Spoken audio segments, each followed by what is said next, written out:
Antes até de eu começar, assim, eu tenho, como o Ari falou ali, 23 anos de turismo. Acho que eu sou mais novo do turismo aqui dessa sala. Então, mas eu tive alguns momentos muito bacanas, muito marcantes na minha vida. E não tem nada a ver com o tema, mas eu queria externar isso e agradecer, né, na pessoa do Ari, do Fábio, que fez a ponte para eu estar aqui hoje. Esse é um grande momento, porque a SCAL é uma organização que eu admiro muito, e eu entendo a importância, e desde da época da faculdade, onde o turismo ele não é de uma única vertical, né, onde só a agência de viagem, ou só a hotelaria, ou só o pessoal de eventos, ou só o receptivo. O turismo ele precisa conversar entre si, né? Essa união que eu ouço há mais de 25 anos, de quando eu estava nas cadeiras lá da faculdade, a gente vê acontecendo dentro de uma organização como essa, mas ainda muito timidamente dentro do mercado, que é tão grande. Então, contem comigo para levar a SCAL, para difundir essa organização e para ajudar sempre que preciso, porque eu acredito muito que é essa união que ainda falta no nosso mercado. Tá bom? Dito isso, mais outras duas coisas aqui que fazem de hoje, para mim, um desses momentos especiais na minha carreira. O primeiro é que é a primeira vez que minha esposa e minha filha assistem uma apresentação minha, pessoalmente. A gente daqui vai para o aeroporto viajar, então elas estão aqui, tiveram a oportunidade. Então, para mim, é uma emoção. Minha filha está filmando, inclusive. E a outra... Obrigado. E a outra é ter aqui, falar na presença de um professor que eu admiro muito, o professor Mário Beni, que fez parte também da minha formação, né, e faz até hoje, continua acompanhando o seu trabalho. Não tinha ainda tido o prazer de conhecê-lo pessoalmente, já fui tietar, tirei foto com ele, já vou marcar lá no Instagram. E é isso, pessoal. Então, muito obrigado de novo pela oportunidade. E eu vou tentar agora, nos 28 minutos que me restam, passar um pouquinho do que é a inteligência artificial, um pouquinho da história também, porque é importante a gente conhecer não só o que existe hoje à nossa disposição, à nossa disposição para a utilização, mas também entender de onde veio, como surgiu, do que se alimenta, como vive, como se reproduz. Então, isso é muito importante também dentro desse contexto. Legal? Aqui é uma brincadeira que eu faço. Quem quiser participar, pode participar, mas em todas as minhas palestras eu mostro e demonstro como vocês podem utilizar a inteligência artificial, e aqui é só um exemplo que eu utilizo nas minhas palestras para entregar o conteúdo. Então, quero a palestra do Daniel, quero esses slides, tudo. Aí faz um check-in, né, manda um direct para mim lá no Instagram com a palavra embarque, e eu uso uma ferramenta de automação, então eu não tenho ninguém respondendo o meu direct nesse momento, é uma automação que vai fazer esse envio e a interação com vocês. Ok?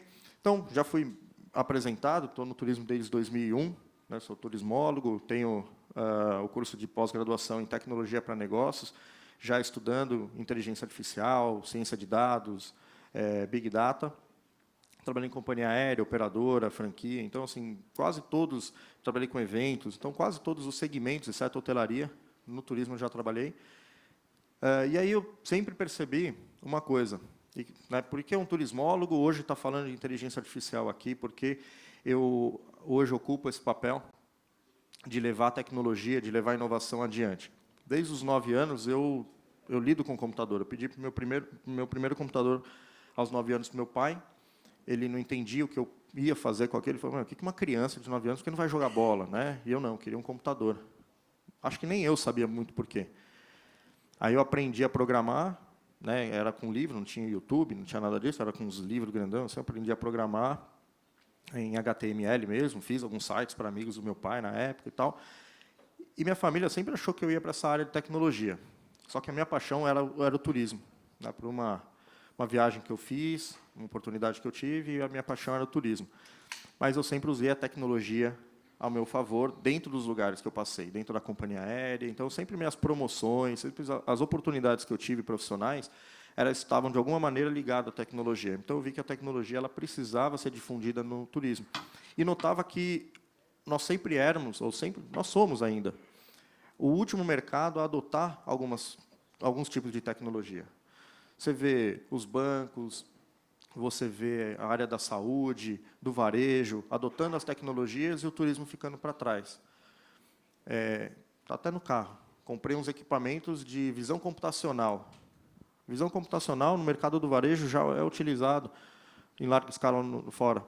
Aqui a gente não tem um hotel, um atrativo turístico, um equipamento turístico usando visão computacional para fazer análise de dados de visitantes. Tá? Então, a Turbox ela vem com ocupar esse espaço, né, de trazer a tecnologia, aproximar a tecnologia, na verdade, da realidade do turismo. Okay? Aí aqui outros projetos, como foi citado, sou professor de pós-graduação na FGV, na Unifor, em 2 matérias, de tecnologia de transformação digital e de estratégia de automação, embaixador de algumas empresas, fui curador agora da última Travel Next Minas, em Minas Gerais.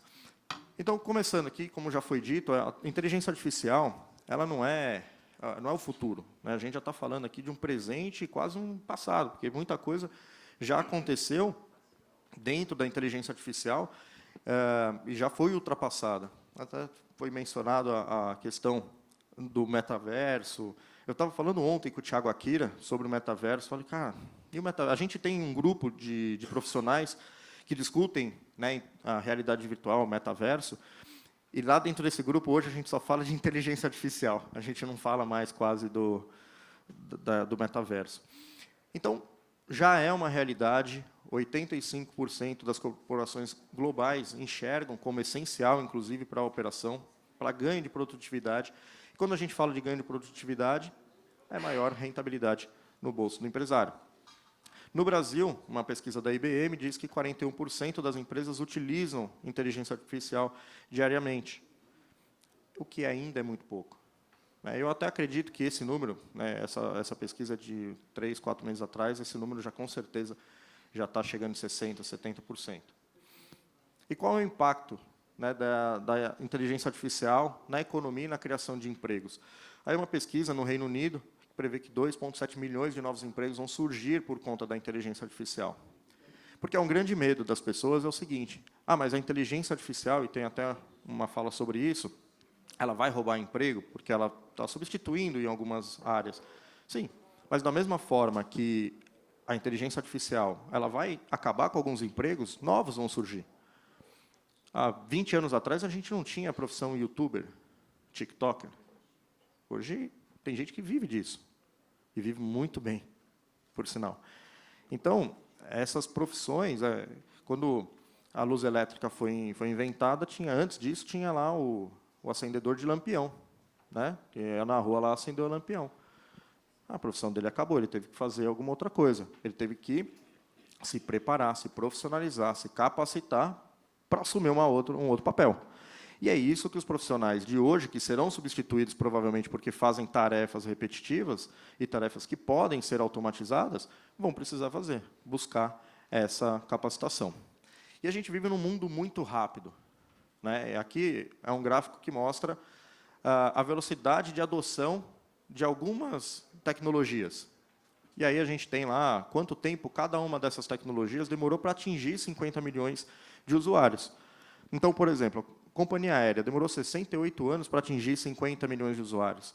O carro, 62, o telefone, 50 anos. Se a gente vai caminhando aqui, a internet, só 7 anos. iPod 4, YouTube 4, Pokémon GO. Talvez aqui nessa sala, 1 ou 2 pessoas saibam o que é Pokémon GO. É um jogo de celular. Demorou 19 dias. E se você... eu até tenho um caso, né? Eu fui uma vez para Buenos Aires, e aí estava todo mundo cabeça baixa, um silêncio, uma multidão, e era um encontro de caçadores de Pokémon. O turismo local sabia daquele encontro de Pokémon? Com certeza não. Não tinha um restaurante, um hotel, um bar que estava preparado para receber aquele turista, caçador de Pokémon. Mas olha quanta gente... Em 19 dias, eles conseguiram atingir. Quando a gente fala de inteligência artificial, aí a gente, né, aqui não só inteligência artificial, mas uma ferramenta de inteligência artificial atingiu 1 milhão de usuários em apenas 5 dias. Esse foi o poder do ChatGPT. É por isso que ele é tão falado.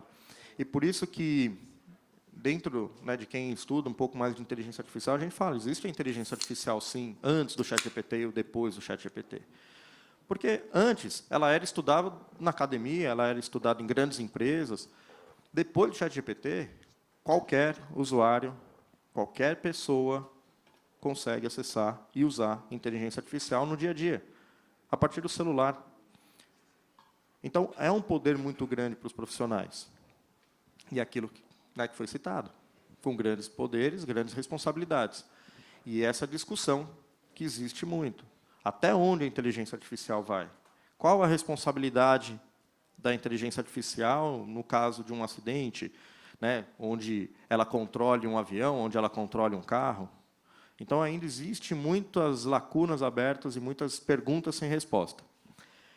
Mas, dito isso, eu trago um gráfico agora do Fórum Econômico Mundial que mostra as 10 maiores habilidades de um profissional, esse é o último estudo, que foi em 2023, para os profissionais. Então, o pensar ainda continua sendo muito importante. Habilidade número 1, pensamento analítico, depois é pensamento criativo.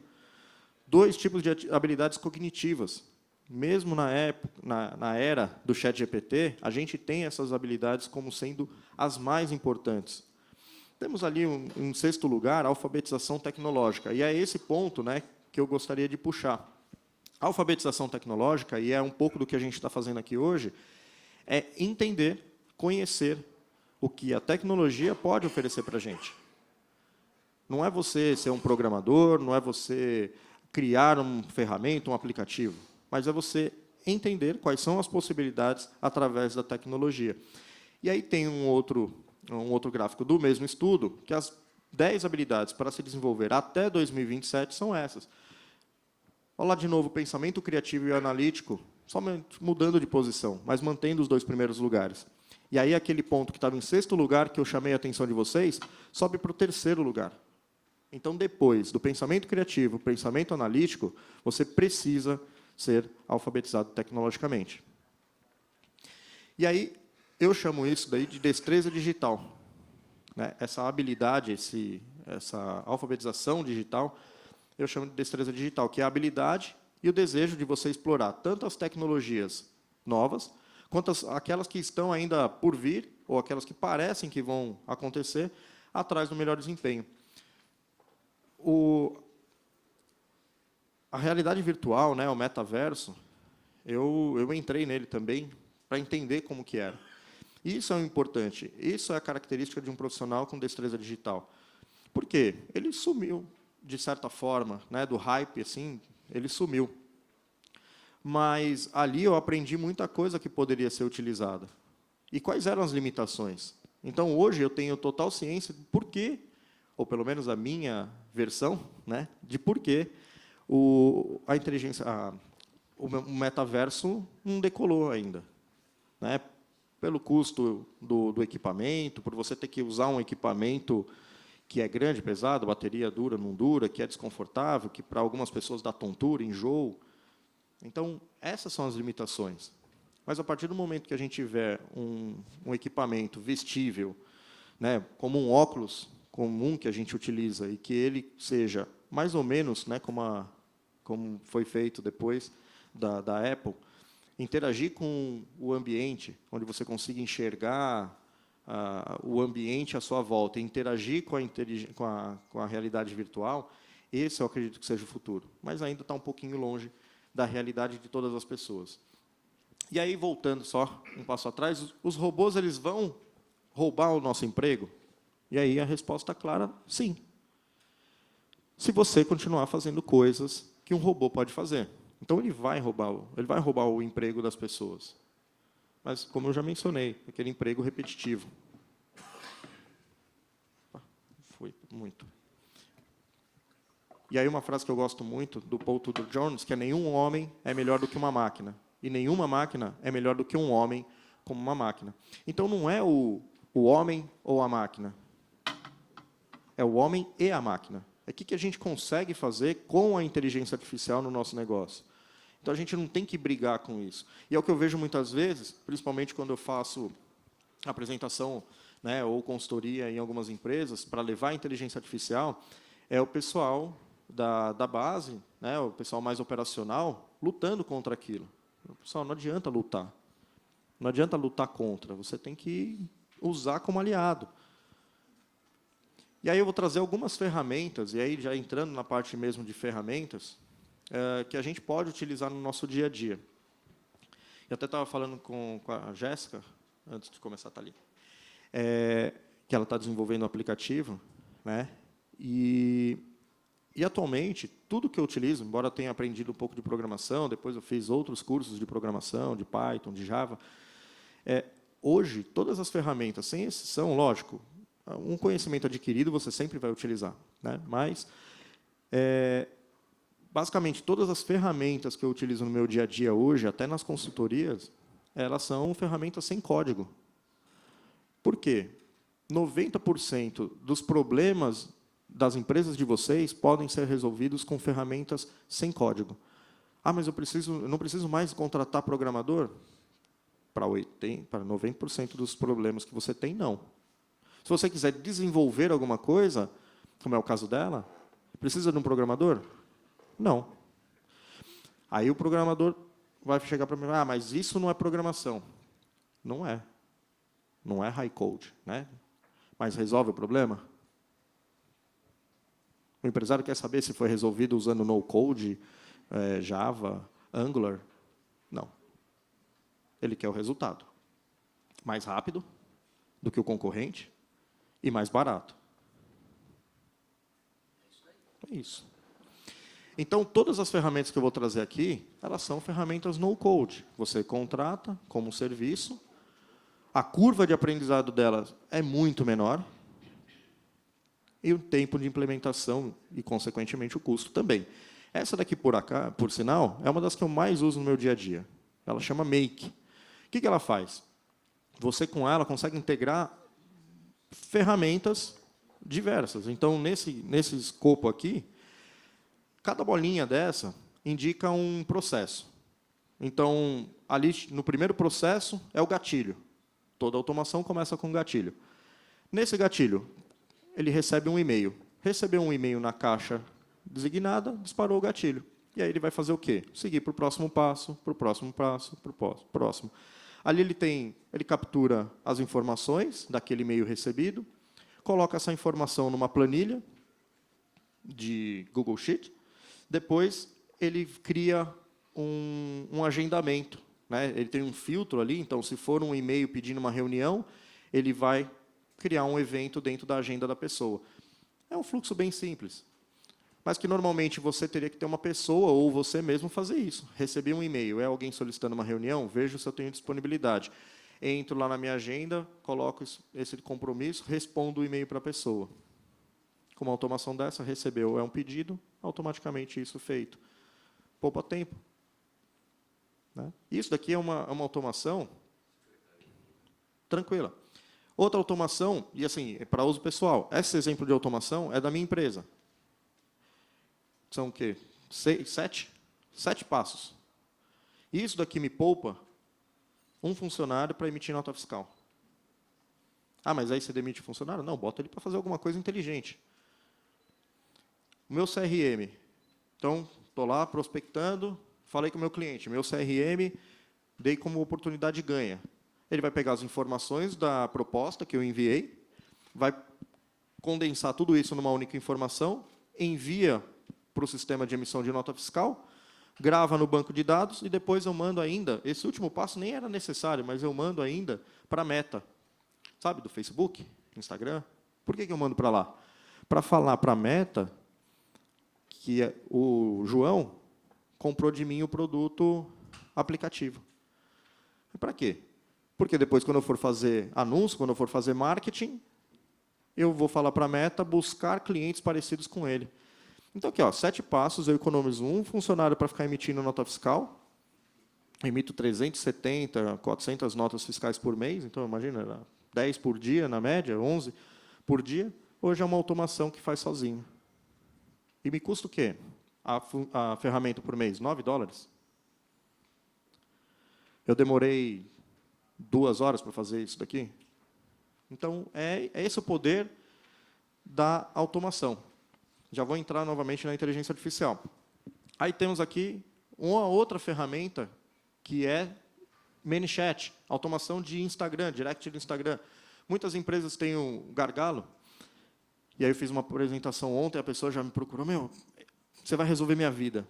O gargalo da empresa é o quê? Responder cliente no Instagram, no direct. Ela faz anúncio, gasta dinheiro com anúncio e não dá conta de responder as pessoas. Está fazendo o quê? Rasgando dinheiro. Coloca uma automação para fazer pelo menos um primeiro atendimento, uma qualificação do lead. Mas aí vai substituir meu vendedor? Não, essa ferramenta não substitui seu vendedor ainda, mas ela qualifica o lead. Você só vai passar para o seu time de vendas aquela pessoa que tem vontade, desejo, condições de consumir o seu produto. Não o curioso. E é fácil. Aí depois coloquei um QR Code. É fácil. É assim, ó, dessa forma. Com fluxo de ligar pontos. Você sempre, numa automação, tem um gatilho. Aí o gatilho, lembra lá que eu falei? Comenta, embarque no meu direct. Aquele era o gatilho, para começar uma automação. E aí ele vai perguntar, você já foi? Aqui é uma automação de uma agência de viagem para o Egito. Vai perguntar, você já foi para o Egito? Já fui, não fui? Se já foi, ele vai para um caminho. Se não foi, ele vai para outro caminho. Qualifiquei o lead, chegou lá no final, eu entrego para o vendedor. Já sabendo que a pessoa já foi para o Egito ou não foi, se ela está disposta a pagar 15 mil reais, se ela sabe que o Egito é uma viagem assim, assado. Então, qualificou o lead. Então, aqui é um fluxo básico, né? Tem um gatilho e um randomizador. Se alguém me marcar aqui, fizer uma menção, né, tirar uma foto e marcar no Instagram e mencionar no Instagram, eu vou responder vocês com áudio, ou um vídeo, ou um texto, em tempo real. Então, dá para a gente usar essas ferramentas e humanizar ainda. E tem muita gente que conversa com as minhas automações, porque acha que está conversando comigo. A minha ideia não é ludibriar as pessoas, mas é dar atenção para elas. Porque depois eu entro no circuito, mas ela já teve o primeiro atendimento, já teve ali o primeiro contato. Esse é o exemplo aí da minha menção. Legal? Então, eu falei um pouquinho de inteligência artificial, de automação, que são ferramentas que não utilizam ainda o poder da inteligência artificial. No caso, tanto o Make quanto o ManyChat já tem inteligência artificial embarcada. Então, o Make, você pode falar com linguagem natural. Olha, eu quero fazer uma integração entre o sistema X e o Z. E ele vai tentar montar essa integração, pelo menos um esboço dela, e você depois só refina. O ManyChat é a mesma coisa. Você consegue, por exemplo, ali que o gatilho ele não seja uma palavra-chave, mas seja um contexto. Então, o usuário ele vai mandar uma frase, e aí a inteligência artificial vai traduzir aquela frase num contexto que vai direcionar para o fluxo de automação correto. Legal? E aí o que é a inteligência artificial, já entrando nela? É a automatização de atividades que associamos ao pensamento humano como tomada de decisões, resolução de problemas e aprendizado. É uma definição do Bellman de 1978. E eu gosto de trazer essa definição para mostrar para vocês quão antiga é a inteligência artificial. Que não é uma coisa de ChatGPT. Alguns grandes pensadores aqui da inteligência artificial, o John McCarthy, que é o criador do termo de inteligência artificial em 1956, ele é considerado o responsável o pai da Lisp, uma linguagem de programação. O Minsky foi famoso pelos estudos de robótica, e eu deixo sempre o Alan Turing por último, matemático de formação, porque muitos de vocês devem conhecer ele através daquele filme Jogo da Imitação. Se não conhecem o Jogo da Imitação, assistam o filme, porque é maravilhoso, fala da vida dele. Inclusive, existe um teste, que é o teste de Turing, que é uma avaliação que determina se uma máquina ela pode exibir comportamento inteligente indistinguível do ser humano. Então, se uma inteligência artificial, se uma máquina ela consegue enganar outra pessoa se passando por um humano, a gente diz que ela passou no teste de Turing. Se ela não consegue, ela não passou no teste de Turing. Guardem essa informação que a gente vai usar aqui para frente. E alguns conceitos chaves da inteligência artificial. Muita gente fala de algoritmo. O que é algoritmo? É um método usado para criar e treinar um modelo a partir de dados. Por que a inteligência artificial ela não deu certo lá em 1950, 60, 70? Existiu um inverno da inteligência artificial durante as últimas décadas? Porque armazenar dados e processar dados era muito caro. A gente não tinha um poder de processamento muito grande para evoluir com os estudos de inteligência artificial. Para vocês terem uma ideia, a NASA, quando ela colocou um homem na Lua, tem gente que diz que não colocou, mas o homem, quando foi para a Lua, a NASA tinha um poder de processamento menor do que um celular hoje. Você imagina? Se a NASA tivesse tudo isso celular na mão, em 70, que ela faria? Treinamento de modelo. Como que faz? Envolve ensinar o modelo usando dados. Lembra? Sempre precisa de dados. E a predição de dados é você usar o modelo treinando com novos dados. Vocês já responderam aquele site lá, marque a ponte. Aí você tem que selecionar a ponte. Vocês sabem, quando você vai colocar a senha, aí, marque agora o carro, semáforo. CAPTCHA. A CAPTCHA, o que vocês estão fazendo ali na CAPTCHA? Treinando a IA. Vocês ajudam a treinar a IA, toda vez que fazem um login num sistema que pede que tem CAPTCHA. Aprendizado supervisionado. Ele vai usar dados rotulados para prever resultados, enquanto o não supervisionado encontra padrões em dados rotulados. Vou dar um exemplo aqui. Está treinando a inteligência artificial. Supervisionado. Você dá para ele a foto de um cachorro e fala, é cachorro. Você dá para ele a foto de um gato, fala, é gato. Aí você dá outro cachorro, fala, esse aqui é outro cachorro. A partir de um momento, você vai dar uma foto para ele, ele já vai entender o que é gato ou o que é um cachorro. Você, então, através de um aprendizado supervisionado, ensinou para ele. E o não supervisionado? Você vai dar fotos de gatos e cachorros e ele vai encontrar o padrão. Isso aqui é de uma forma bem simplificada, mas a inteligência artificial ela pode fazer isso. Lógico que depois você vai pegar essa informação, vai testar, o modelo está treinado de forma positiva. Ele está sabendo que é um gato, que é um cachorro. Não, ainda não. A gente tem que reforçar, oferecer o quê? Mais dados. Ele ainda não encontrou os padrões que diferenciam gatos de cachorro. E aí você fornece mais dados. Outros conceitos. A inteligência artificial. Tudo a gente chama, na verdade, de inteligência artificial. Ele é o mais amplo. Né? Então, como eu falei, são sistemas que tentam replicar o ser humano. Autonomia, persistência e adaptação. Algumas coisas no nosso dia a dia que a gente usa que tem inteligência artificial. Assistente virtual, né? O Siri, Alexa, Google Assistant. O filtro de spam, o anti-spam lá do seu e-mail. Dentro de inteligência artificial, né, uma sub-área da inteligência artificial, a gente tem o machine learning, que é uma abordagem de IA para problemas específicos. E aí a gente tem o quê? Alguns algoritmos de recomendação. No caso, a Amazon, quando você compra um produto, fala, quem gostou desse também comprou esse. Recomendação de produtos. Netflix, quando você vai lá assistir, não tem ideia do que assistir, ele te recomenda um conteúdo. Aquele algoritmo também, não é de forma genérica. Para cada um de vocês, é uma recomendação diferente. Detecção de fraude, que eu tenho pouco tempo, mas senão eu até contava várias formas como a Netflix faz para sugerir, né, como o algoritmo trabalha.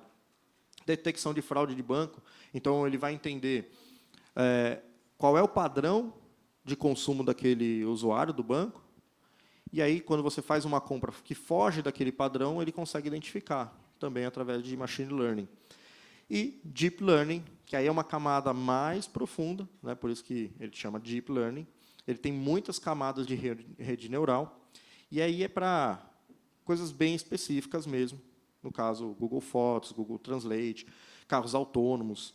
Né? O carro autônomo ele usa deep learning, machine learning e IA, porque, na verdade, o carro autônomo ele é uma complexidade tremenda, porque ele tem que analisar velocidade, ele tem que analisar distância, reconhecer objetos, reconhecer placa, reconhecer a rua.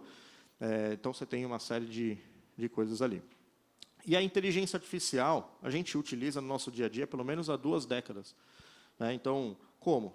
Os anúncios que a gente tem, vê quando está zapeando lá no Facebook, no Instagram, aqueles anúncios utilizam algoritmos de inteligência artificial para direcionar os anúncios que são melhores para você ver.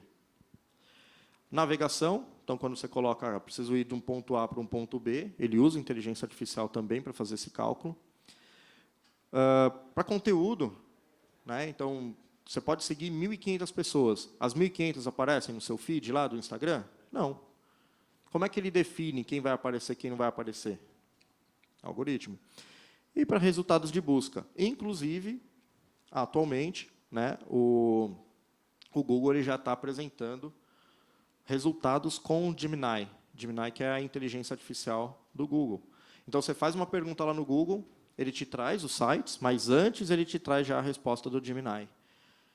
E aí tem muito criador de conteúdo preocupado, já perdendo o sono, porque ele vive de acesso no site. Se o Gemini responde para ele, a pessoa não precisa entrar no site. Então, ele vai ter que entender como é que ele aparece na busca lá do Gemini, como é que ele monetiza aquilo. Então, já é uma preocupação até para criador de conteúdo. E aí, a inteligência artificial restrita é a que a gente usa, é a que existe hoje para a gente. Ela, então, realiza tarefas e resoluções de problemas de um domínio específico. Eu dei 4 exemplos aqui. Ela não possui habilidades cognitivas, não pensa por si só. Ela não experimenta consciência. Ela não pode brigar com você, discutir com você, querer dominar o mundo, como muita gente fala que ela vai fazer. E ela, por conta disso, não passa no teste de Turing. E aí a gente passa um passo avante aí, tem a AGI, né, que é a Inteligência Artificial Geral. Essa ainda a gente está Eu digo que a gente já tem tecnologia para isso, mas existem muitas discussões éticas, morais, da onde isso vai chegar, então, por isso, ainda não foi apresentado. E tem que ser muito bem controlado antes de ser apresentado. Mais um exemplo, até trago aqui, em Hollywood, já traz a inteligência artificial geral, né, a personagem Ava, do filme Ex Machina, ela é a personificação da inteligência artificial geral, que realiza qualquer tarefa intelectual que um ser humano faz. Ela possui habilidade cognitiva, então ela pensa sozinha ali, pode experimentar a consciência e ela passa no teste de Turing. E a superinteligência, que aí poucos filmes abordaram isso, mas alguns filmes, como Matrix, né, Eu, Robô, aí no caso eu trouxe a personagem Vicky do Eu, Robô, que ela realiza qualquer tarefa intelectual que um ser humano pode, mas muito melhor. Então, é coisas que, assim, um humano poderia fazer isso? Não, não conseguiria fazer. Ele sozinho precisaria de 10 PhDs para resolver esse problema. Mesmo assim, talvez não tivesse resposta. A superinteligência vai conseguir responder. Possui habilidades cognitivas, pode experimentar a consciência e também passa no teste de Turing naturalmente. E aí, eu trago o último desses conceitos, que é hoje que muita gente está trabalhando em cima deles, que são os LLMs. Traduzindo no português aqui, é modelo de linguagem de grande escala. E aí eu coloquei uma palavrinha ali, multimodal, porque os LLMs hoje, eles começaram com o ChatGPT lá atrás, onde era só texto. Então, você mandava texto, tinha resposta por texto. Aí eles passaram a ser já multimodais com criação de imagens, através do Midjourney, através do DALL-E. Né? Então, eu até trouxe alguns exemplos ali.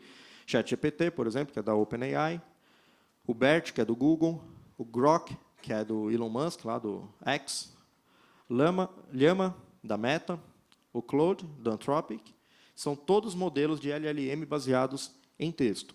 Midjourney e DALL-E são modelos que alguns estudiosos não consideram como LLMs, porque LLMs eles consideram só bases de dados treinados com texto, e esses daqui eles foram treinados com imagem. Então, são modelos que criam imagem a partir de texto. Você fala, olha, eu quero a imagem, eu gerei essa imagem aí pelo DALL-E.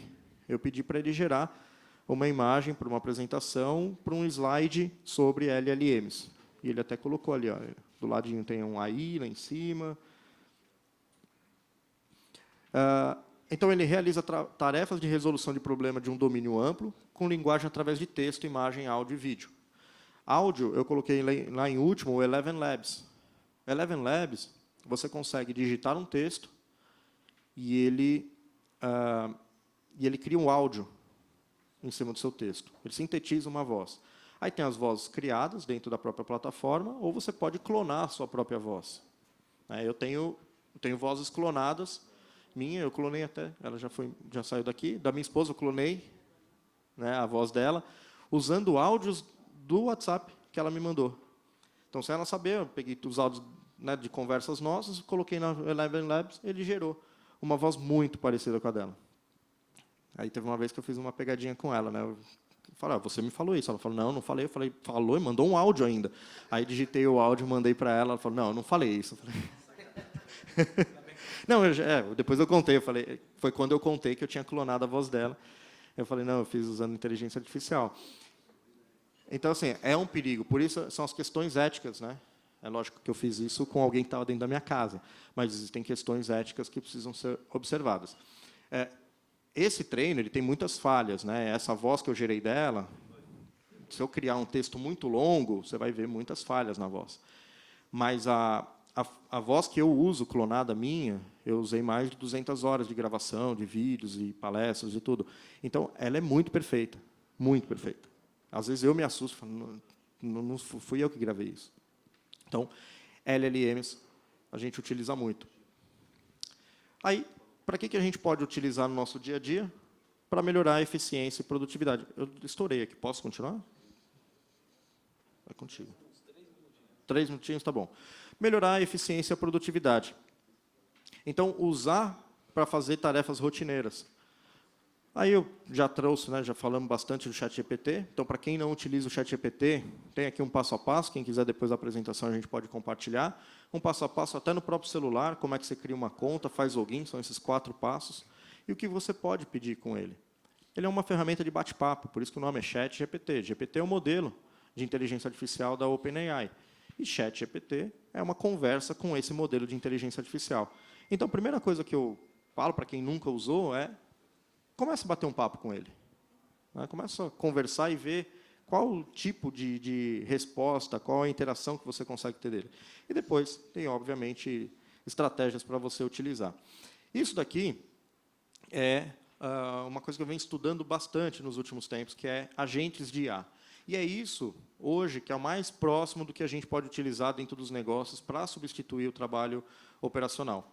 Então, dentro dessas ferramentas, também no-code, o que a gente consegue fazer? Você consegue utilizar bancos de dados, conectar banco de dados, conectar buscas na internet, conectar LLMs, né, no caso, os modelos de linguagem natural. Você consegue conectar várias ferramentas para executar uma tarefa.